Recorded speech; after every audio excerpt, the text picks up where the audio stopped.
Quando eu escrevi o livro, quando eu era menino, um dos capítulos lá é medo.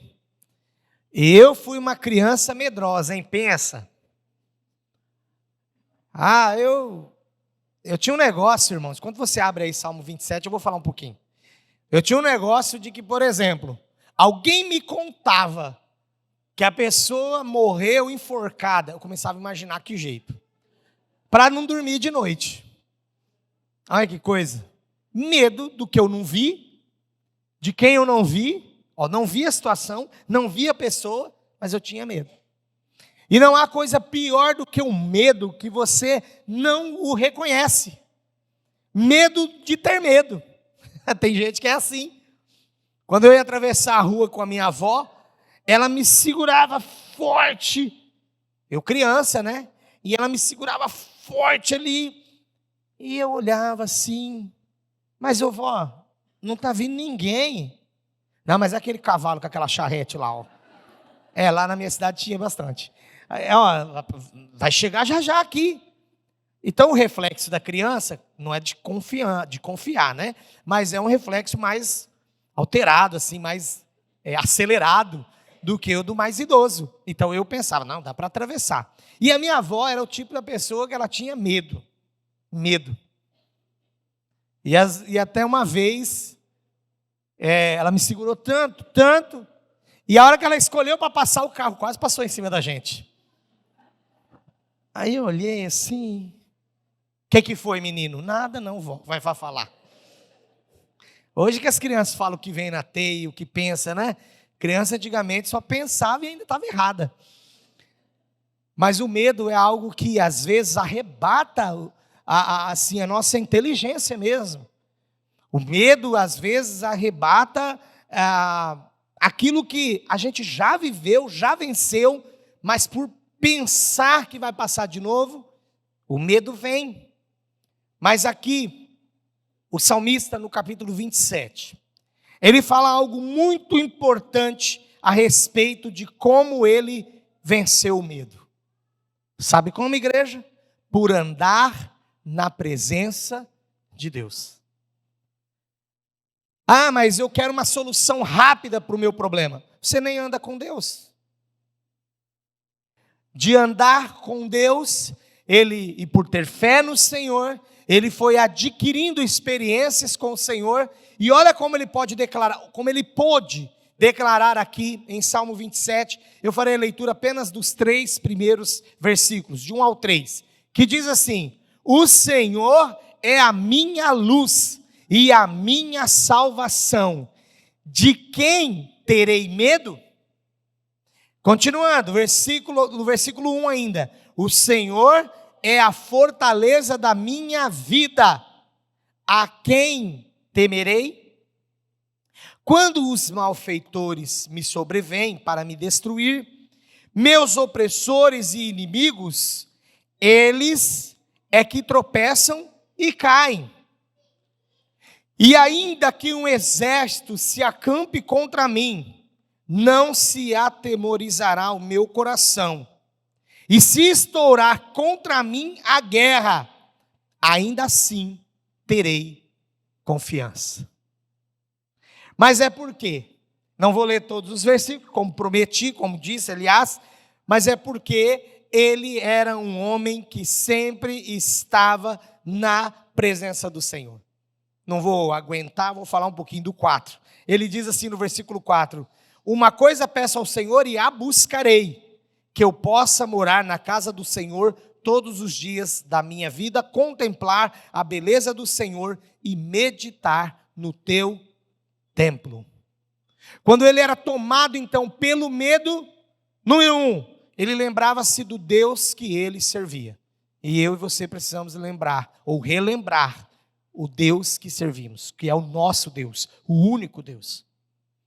Quando ele estava para ser colocado à prova, ele já corria para o templo. Ele corria para a presença do Senhor. Ah, pastor, aquele tempo tudo era o templo, era tudo materializado, vamos dizer assim, porque lá no templo estava a arca, porque lá no templo estava a presença manifesta. Mas hoje, né, como o Senhor habita em mim, eu posso fazer isso na minha casa, eu posso fazer isso em qualquer lugar. Sim, você pode estar na presença de Deus, buscar a presença de Deus, andar na presença de Deus em todos os lugares. Mas Ele está nos ensinando aqui que existe sim, e eu abri o culto dessa noite falando lá em Salmo 26, que existe sim um propósito de Deus em manifestar a sua glória enquanto o seu povo está reunido na sua casa, enquanto o seu povo está reunido em culto, enquanto o seu povo está buscando a sua face, e que há aqui um único objetivo,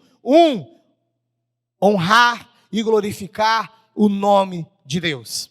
E em detrimento a isso, ou por causa disso, em consequência a isso, que nós entramos aqui neste lugar para glorificar e exaltar ao Senhor, Ele fará as demais coisas, porque assim nós estamos cumprindo o que Jesus nos ensinou: buscar o reino de Deus e a sua justiça. Buscar o reino de Deus em primeiro lugar e a sua justiça, para que as demais coisas, ou estas coisas, as coisas que nós precisamos, no caso ali ele estava falando de comida e vestimenta, mas todas as coisas são acrescentadas, e nós somos abençoados pelo Senhor. Então nós estamos aqui para dizer não ao medo, não temos mais medo, porque nós temos a convicção de que o Senhor é a nossa luz. Somos filhos de Deus, amém? Se você ainda não é, precisa entregar a sua vida a Jesus. Não fique fazendo carreira solo. Primeiramente por causa da salvação da sua alma, mas também porque nós teremos muitas situações para enfrentarmos neste mundo, e que sem a presença de Deus em nós, sem o Senhor habitando em nós, sem que o Senhor esteja habitando em nós, nós estamos sofrendo 1000 vezes mais, e olha quantas vezes mais do que nós poderíamos sofrer se de fato nós já tivéssemos nos colocado diante do Senhor. E às vezes nós vemos muitas pessoas carregando pesos e pesos e pesos, mas elas não querem compromisso com o Senhor, ela quer continuar carregando peso. Pessoas que têm medo, mas elas não querem sair dessa situação, porque elas não querem reconhecer que o Senhor é a luz, que o Senhor é o único que pode dar a salvação. Então, mais uma vez na afirmação do salmista, e ele pergunta, depois dessa afirmação: o Senhor é a minha luz e a minha salvação, então de quem terei medo? E depois ele continua: Ele é a fortaleza da minha vida, a quem temerei? Nem a nada, nem a ninguém nós devemos temer. Pastor, nós estamos vendo uma situação aí tão difícil, né? O Brasil, a política, eu estou vendo tudo isso também. Mas eu me lembro desse texto, que o Senhor é aquele que é a nossa luz. Então nós não precisamos temer, porque aqui o salmista está revelando a fé profunda que ele tinha no Senhor. Ele que vivia embates, batalhas, à frente de um povo, exércitos se levantavam contra ele, exércitos, e ele diz aqui no versículo 3 a respeito disso, exércitos que se levantavam contra ele, mas ele sempre confiava e se entregava ao Senhor. Qual é a luta que você está enfrentando hoje? O que está te atemorizando? Qual é o problema que você está vivendo? E há algumas situações até que você está já convivendo, elas se tornaram rotina na sua vida, e você não consegue mais escapar delas. Por que não? Se você serve um Deus que é o Deus libertador, amém? Olha, o povo precisava passar pelo mar, Faraó, o exército, os cavaleiros, todos atrás. O povo já começou a murmurar, e era uma permissão de Deus, que endureceu mais uma vez o coração do Faraó, e ele teve a ideia: pega lá todo mundo, os cavaleiros, vamos correr atrás do povo, vamos alcançá-los. E quando eles viram que o exército já estava chegando, já dava para ouvir o barulho dos carros, aquela coisa, eles começaram a reclamar, mas o Senhor manifestou a sua glória, por misericórdia, por bondade, porque Ele é Deus. Ele manifestou o seu poder ali. O mar se abriu e eles passaram a seco, a pés secos. Saíram do outro lado ilesos. Claro, o exército atrás. E chegaram a adentrar ao mar aberto também. Mas antes que eles conseguissem chegar à outra extremidade, à outra margem, ao outro lado, o mar se fechou novamente. E eles foram destruídos. Às vezes nós não entendemos que na permissão de Deus, ainda nós estamos vivendo na situação, aí Deus abre uma porta, a gente começa a entrar por aquela porta, e quando olha, o folgado do inimigo está atrás. Rapaz, mas você é chifrudo mesmo, hein? Né? Alguns falam que o diabo tem chifre, mas sabe que não tem, né? Mas você está atrás de mim. Fique tranquilo, o Senhor vai te dar a vitória sobre ele. Você está correndo de uma situação, você adentra uma porta, opa, arrumei o problema, pum, estoura outro. Aí você fala, oh meu Deus, Deus será Deus na sua vida, novamente. O que nós não podemos perder de vista, e o que o salmista nunca perdeu, é a confiança e a fé inabalável em Deus. Porque Deus, além de nos conceder luz, salvação, fortaleza, Ele mesmo já é pessoalmente. Ele não só concede, mas Ele é pessoalmente a nossa luz, a nossa salvação, a nossa fortaleza, e por isso nós não temeremos. Não temeremos. Irmãos, eu estava preparando essa mensagem e pensando no tempo da pandemia, né? Que a gente ficava dentro de casa. Lembra do Fique em Casa? E você pensava assim, nossa, mas lá fora está borbulhando mesmo.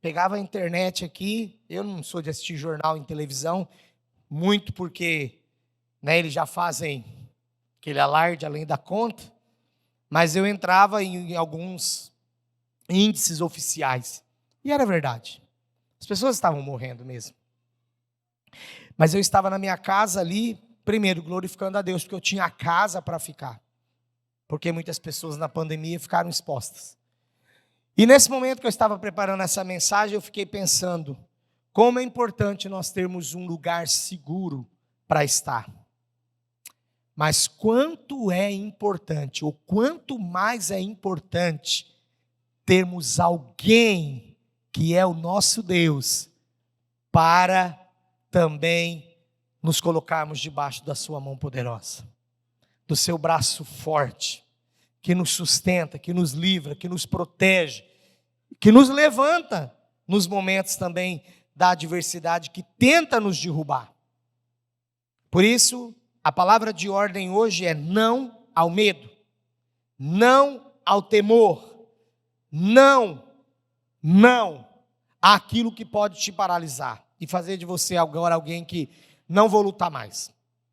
Pelo contrário, eu confio no Senhor e entrego a minha vida a Ele para Ele me ajudar nessa situação.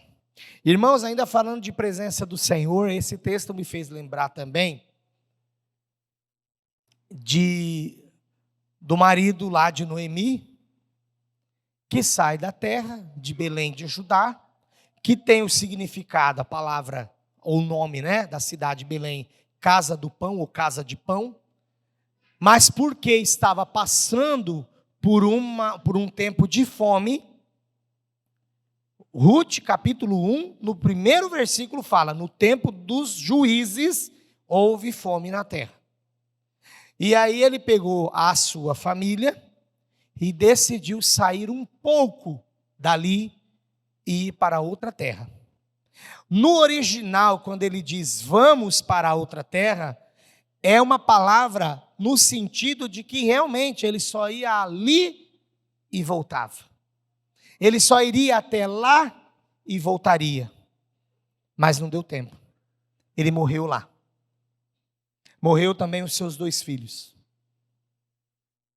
E aí, depois de tanta perda, perdeu o marido, perdeu os seus 2 filhos, que já eram casados, se vê lá a sogra com 2 noras, Orfa e Ruth. E ela fala: eu vou voltar para o meu povo, eu vou voltar para a minha terra. E aí as duas: nós vamos com você, nós vamos com você, nós vamos com você. E ela começa a desanimá-las. Ela disse: olha, mesmo que eu chegasse agora lá em Belém, me casasse de novo, não seria possível eu ter filhos e vocês esperarem esses filhos crescerem por causa da sucessão e vocês se casarem. Tanto eu já estou velha, vocês estarão velhas e não vai dar certo isso. Aí a palavra fala que Orfa chora alto e vai embora. Mas Ruth faz aquela declaração que você já deve ter ouvido em casamento. O seu povo será o meu povo, o teu Deus será o meu Deus, e onde você for sepultada, eu também serei sepultada. Eu vou com você. Quando ela adentra em Belém, a palavra fala que as mulheres, as pessoas ali, especialmente as mulheres, né? Não é porque elas são mais curiosas, não, elas são mais observadoras e tal. As mulheres começaram a ficar com dó do jeito que Noemi estava. Elas tiveram compaixão por verem a forma como Noemi adentrou a cidade. E aí diziam-se entre as pessoas: olha, não é essa Noemi? E ela disse: me chamem de Mara, porque a minha vida se tornou amarga. Mas olha só, uma mulher agora cabisbaixo, rebaixada, ela mesma se rebaixou, ela mesma se sentia ninguém, e eu não vi isso em lugar nenhum, não li, mas o Senhor colocou no meu coração e eu quero compartilhar. Medo do futuro. O que esperava uma mulher viúva sem filhos? O que esperava uma mulher, como diz o apóstolo Paulo lá no Novo Testamento, as realmente viúvas, que a igreja precisa olhar, porque elas não têm ninguém para sustentá-las, nem marido, porque já são viúvas, e nem os filhos. Enquanto tem os filhos, o apóstolo Paulo fala que não era obrigação da igreja, mas se elas eram realmente viúvas, tinha que olhar por elas, ou olhar para elas. Então, qual era o futuro daquela mulher? Mas só que há um carinho de Deus sobre a vida de Ruth. Eu quero até abrir lá. Não estava no script. Aliás, não tem script, que hoje eu não fiz esboço. Eu falei até para os irmãos das células aí. A irmã Jaqueline está anotando para depois fazer o esboço. Vamos lá para Ruth comigo. Vamos lá para Ruth. Lá no capítulo 1.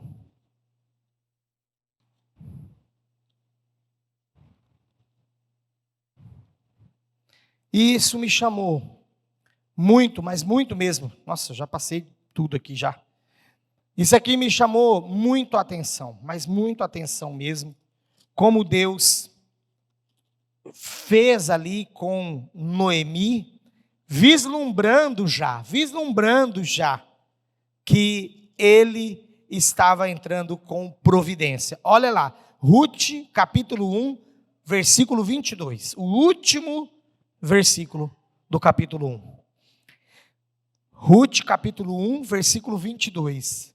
Assim voltou Noemi da terra de Moabe com Ruth, sua nora, a moabita, e chegaram a Belém no princípio da cega da cevada, no princípio da colheita.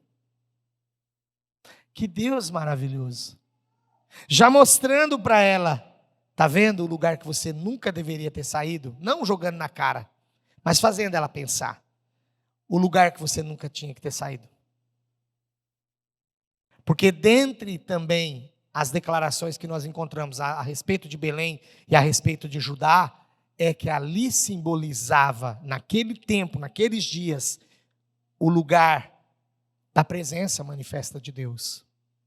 Eles só não afastaram-se de um lugar como alguém, bela coisa se eu me afastar da igreja. Não, não é só o simples motivo que se afastaram de Belém. Não é só o simples motivo que as pessoas se afastam da igreja, mas é pelo motivo que as pessoas se afastam de Deus. É muito provável e bem difícil que lá em Moabe eles cultuavam a Deus como cultuavam em Belém de Judá. Deu para entender? É muito provável que eles não cultuavam a Deus, porque era um lugar mais difícil para manifestar a sua fé.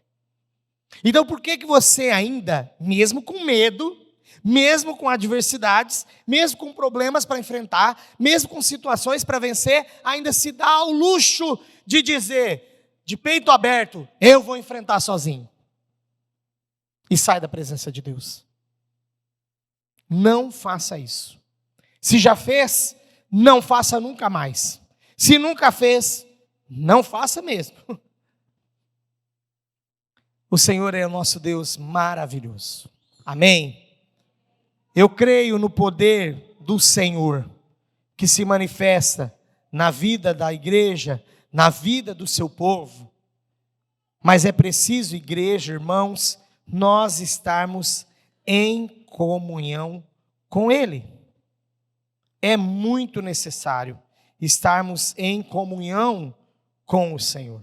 Não se afaste. Aqui nós estamos vendo um salmista dizendo, no versículo 2 agora: quando os malfeitores me sobrevêm para me destruir, meus opressores e inimigos, eles é que tropeçam e caem. Olha só, o medo se levantou para cair. O problema já se levantou para cair. Ele é que tem que tropeçar e cair, não você. Porque é isso que ele está dizendo. É nisto que ele cria. E era isso que ele vivia insistentemente na sua vida. E por isso, Deus deu a ele grandes vitórias. E Deus tem também grandes vitórias para o seu povo aqui reunido nessa noite.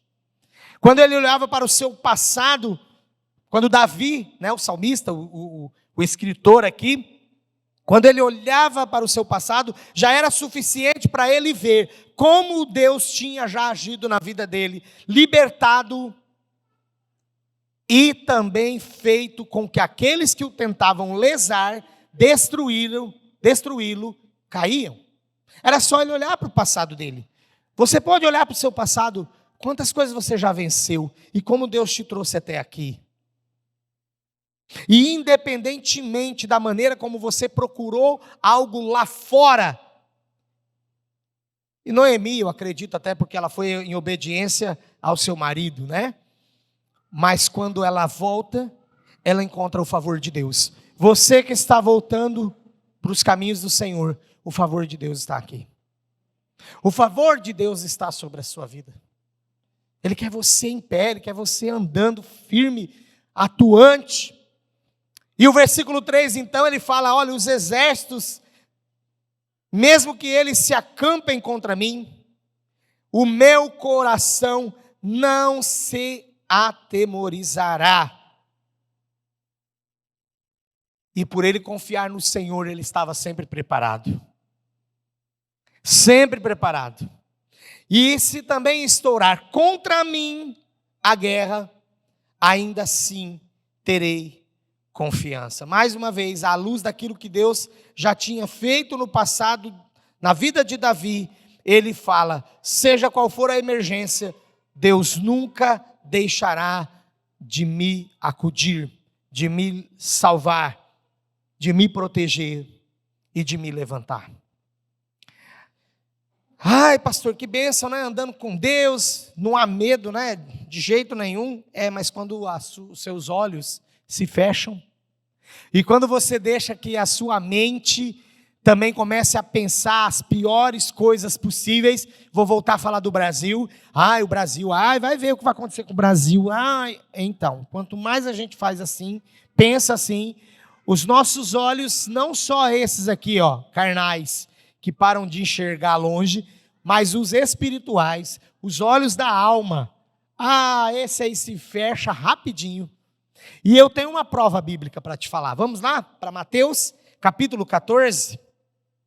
Mateus, capítulo 14. E olha só, hein?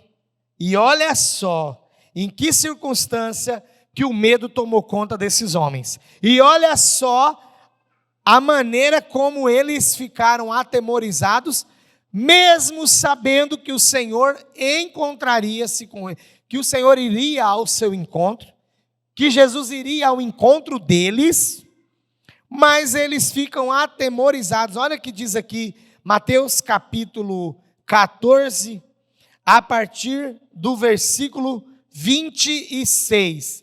Eles se esqueceram que Jesus falou para eles: vai lá para o outro lado, enquanto eu me despeço da multidão. E ele despediu a multidão, foi orar sozinho, e ele já estava só. Mas ele viu o barco longe e sofrendo uma forte tempestade. Aí o que Jesus faz?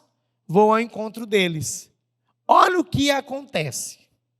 Olha o que acontece, versículo 26. E os discípulos, ao verem-no andando sobre as águas, ficaram aterrados e exclamaram: é um fantasma! E tomados de medo, gritaram. Irmãos, homens experientes no mar, já tinham passado por tempestades, outras situações, entre eles tinha pescador, mas eles foram aterrorizados pelo fato de verem Jesus vindo andando. Eles não tiveram a perspectiva da presença de Jesus. Eles não sentiram a presença de Jesus. Mas antes da gente julgar aqui e falar: discípulos, hein? Eu e você, a gente é danado para fazer isso. Durante uma tempestade, muitas vezes, não são poucas vezes. Infelizmente, alguns, todas as vezes. Na hora da tempestade, nós perdemos a fé. E aí quem que vem? Fica prontinho atrás da moita, esperando você perder a fé. O medo. E eles gritaram de desespero. Aí Jesus, ele fala: pastor, mas também o que o senhor quer? Vou fazer uma brincadeira aqui. A mesma coisa que eu passar perto do cemitério e ver um cara sentado no muro e falando: vem cá. O que o senhor quer? Está no meio da tempestade, à noite, ver um homem em pé vindo, tá bom. Não enxergaram pelos olhos da fé. Que a gente sempre quer dar uma desculpa, né? Por que eu senti medo? Porque também? Então também, então tá bom. Então vamos ver o 27. Mas Jesus imediatamente lhes disse: tende bom ânimo, sou eu, não temais. Jesus não deixou os atemorizados. Tudo bem, a visão é fraca. Eu, por exemplo, cadê meu óculos? Está aqui, ó. Tem dia que eu falo: irmão, você não foi na igreja? Eu fui, pastor. É que eu estou sem óculos. Agora eu vejo todo mundo. Talvez os discípulos naquela hora, né, irmão Lino, estavam sem o óculos, para ver longe. Desculpas, né? Mas vamos falar assim. Mas é a hora que Jesus falou. Olha o que o medo faz. Cegou e ensurdeceu. Eles não conseguiram interpretar a voz de Jesus. Eles não conseguiram interpretar que era Jesus pela sua voz.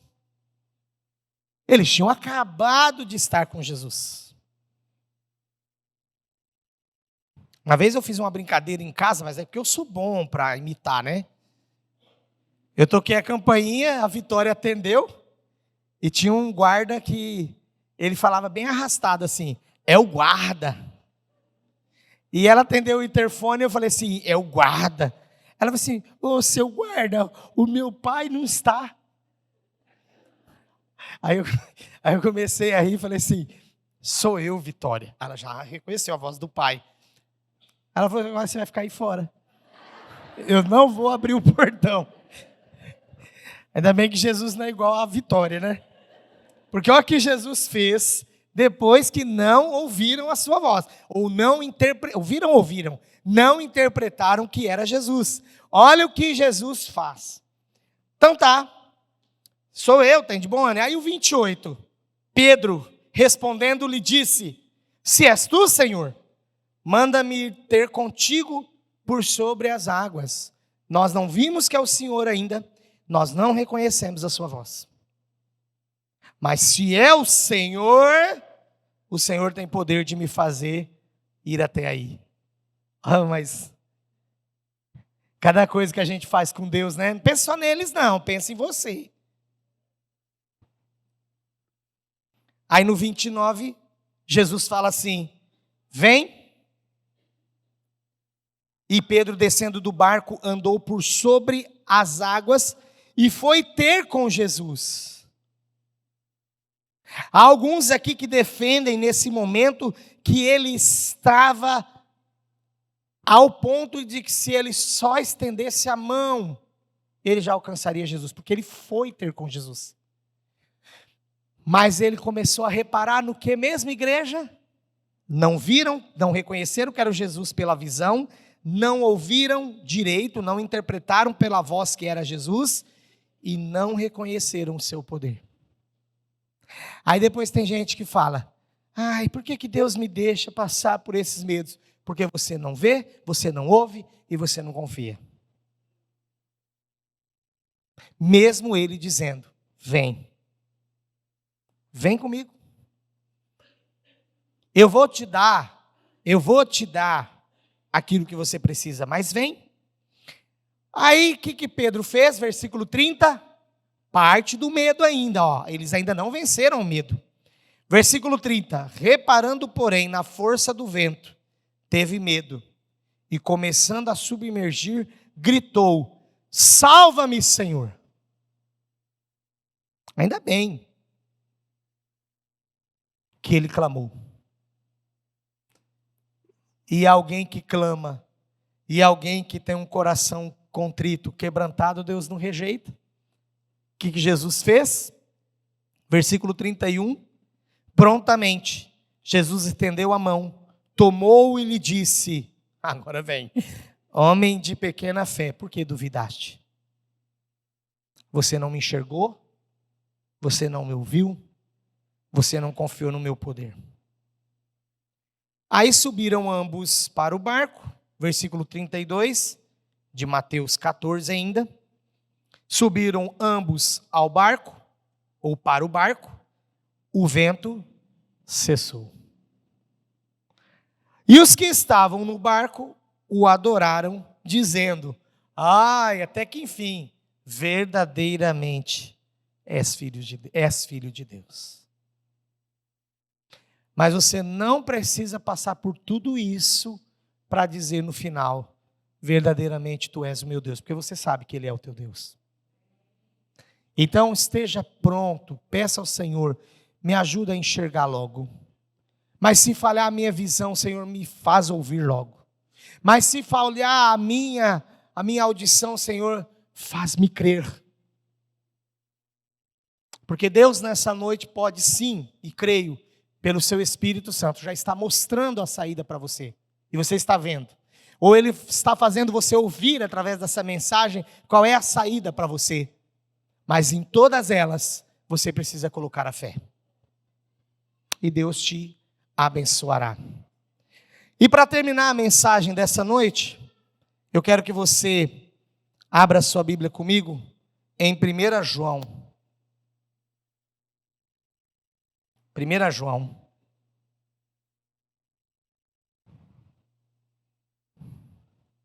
Capítulo 4, versículo 18.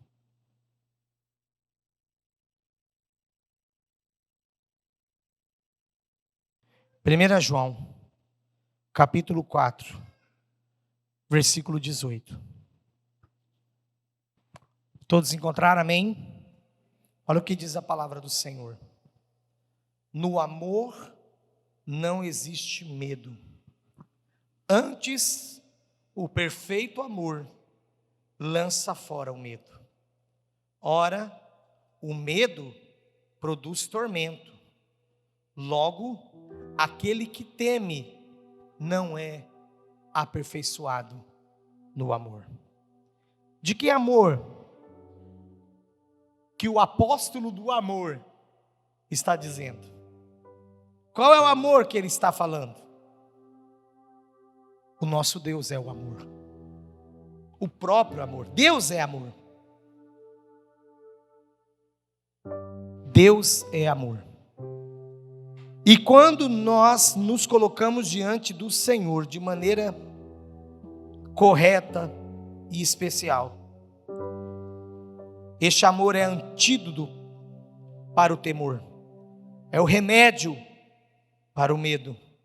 E onde há o amor aperfeiçoado, o próprio terror até da morte se desvanece. E nós cantamos hoje, sou feliz. Embora aconteçam situações adversas na minha vida, eu sou feliz com Jesus. E ainda cantamos sobre a esperança, que um dia nós estaremos com Ele no céu. Porque nós não tememos a morte. Sabe por quê? Porque sabemos em quem confiamos. E o amor de Deus, Deus que é amor, nele não existe medo. E este amor, perfeito amor, lança fora todo medo. Eu quero que você feche os seus olhos agora e se coloque diante do Senhor.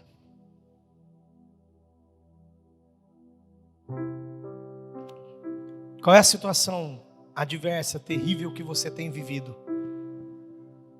Mas a pergunta é: Jesus disse nesta noite, como disse naquele dia para os discípulos, naquela tempestade, vem. Jesus está dizendo para você que já se lançou aí pela fé: Senhor, eu quero vencer, eu quero sair vitorioso dessa situação que eu estou vivendo. Então Ele está dizendo: vem, sai da tempestade, vem, e eu vou parar a tempestade. No entanto,